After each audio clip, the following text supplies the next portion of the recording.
Dr. Shabir, welcome to Let the Quran Speak. Pleasure to be on. We're looking at misunderstood Quranic verses, Dr. Shabir, and the verse we're looking at concerns whistling and clapping. So it's from chapter 8, verse 35, and it reads like this.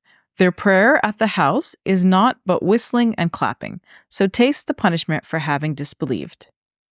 So what's this verse about, and how has it been misunderstood, Dr. Shabir? Yeah, so the verse says, as you read from the translation, in Arabic it reads, وَمَا كَانَ صَلَاتُهُمْ عِنْدَ الْبَيْتِ إِلَّا مُكَاءً وَتَصْدِيًّا فَذُوقُوا الْعَذَابَ بِمَا كُنْتُمْ تَكْفُرُونَ.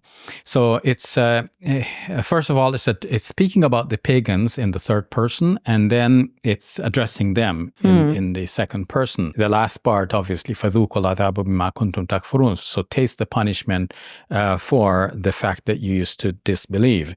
But the first part, وَمَا كَانَ صَلَاتُهُمْ عِنْدَ الْبَيْتِ مُكَاءً وَتَصْدِيًّا, this has been interpreted to mean that the pagans are at the sacred house in Mecca, what Muslims call the Kaaba, the center of our spiritual world, and they are there worshiping, and they're clapping and whistling.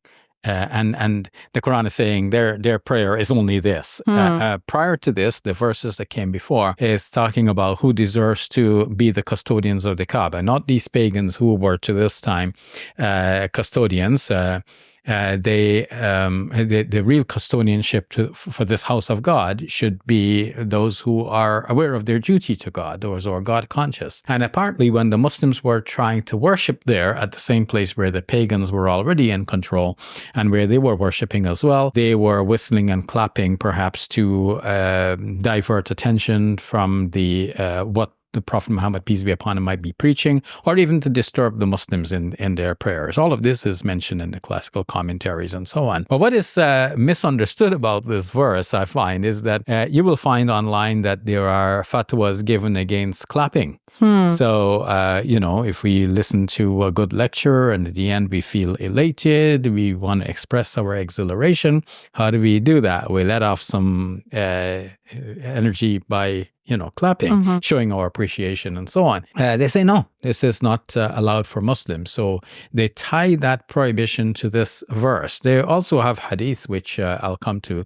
This verse is not about clapping in other such situations. It's only about clapping in the prayer. And it's about the pagans clapping in their prayer.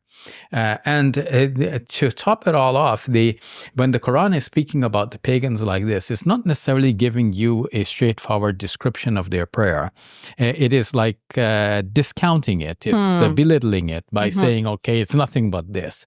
It's hard to imagine that, as we know from the world's religions in general, like what motivates people, how do people respond to divinity and to, a higher being than ourselves and so on.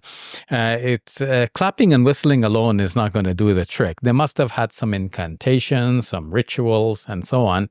But the Quran just lambastes their activities as consisting of only whistling and clapping. Naturally, Muslims are not going to copy, what pagans do. And here we come to Hadith. Hadith would want to dissuade us further from doing anything that non-Muslims do. Whereas, we can't just stop doing everything that non-Muslims do, because they eat, they sleep, we have to eat, we have to sleep as well, right?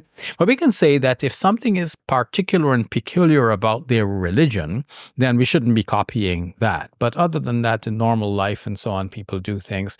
Clapping is one of those things. I don't see there's any harm in that. Hadith says that the clapping is for women, and men should say subhanAllah if the Imam, the leader in the prayer, makes a mistake. You need to alert the Imam, then the men should say subhanAllah, the women should clap. By the way, some people take this to mean that the woman's voice is aura. She can't voice, let her voice be heard. But that doesn't seem to be the point. Traditionally, the men prayed in the front and the women all the way in the back. So if the prayer leader is far away from the women, which would be in this scenario, a woman would have to shout at the top of her voice to get the attention of the Imam. So a clap would travel farther. The sound of the clap would travel farther with less effort and a strain of voice. And you're creating a kind of a ruckus, and that would be enough to alert. But the fact is that this hadith actually permits the women to clap in the prayer.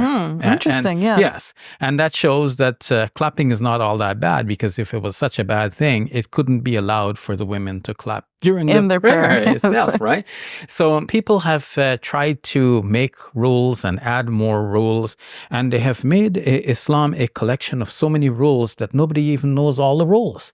And, so we need to sometimes step back, look at the broader picture, and see that Islam is actually a beautiful way of life. It's something that we can live and feel like it's a fresh air among the world's religions. It's a balance between the strictness of Judaism and the apparent liberalness of some Christian interpretations. It is that, yes, it has rules, but we don't need to make more rules than it already has. And then to pin that rule onto that verse of the Quran, that's a misunderstanding of that Quranic verse. It does not bear any such rule. All right, we'll leave it at that. Thank you, Dr. Shabir. You're welcome. Assalamu alaikum. Welcome to Muslim Media Hub, the new home of Let the Quran Speak. Here we spread positivity and good. We help people experience the beauty of Islam and help them appreciate and understand Muslims. This beautiful building we purchased at cost $2.3 million. Yeah, we've already raised a third of that money, and with your help, inshallah, we can pay off the rest. So we're looking for people who can give $1,000 each. If you can be part of the select group, that's amazing. Otherwise, just please give whatever you can. Every dollar counts. It's our collective responsibility to share the message of Islam with our fellow human beings. Please help us continue this good work. It's a sadaqah jariyah, something that will continue to be a benefit to the Muslim community long after Safiya and I are gone. Please support our work at muslimmediahub.com. Your support is zakat eligible and tax deductible. May Allah bless you and your loved ones today and always. Assalamu alaikum. Assalamu alaikum.